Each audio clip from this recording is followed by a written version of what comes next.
So, push rods, rocker arm assembly, rocker cover, first job, then inlet exhaust manifold, water pump, try and get it started.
Okay, end of today's job.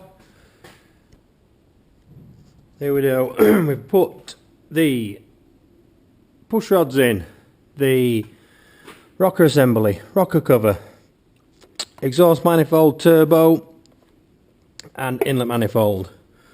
All fitted. Got that to tighten up. Back on it tomorrow. There you go. But for now, it's off to do the school run. Grab a few more tools. It's off to do the school run, and should be back at it tomorrow with a bit of luck. And if we can, we really want to get this running. So try and get up nice and early. There you go. I've tried to clean it up as I've gone. New filters for it. Should look quite smart when it's finished. Maybe give it a bit of paint. We'll have to wait and see. Alright, catch you later.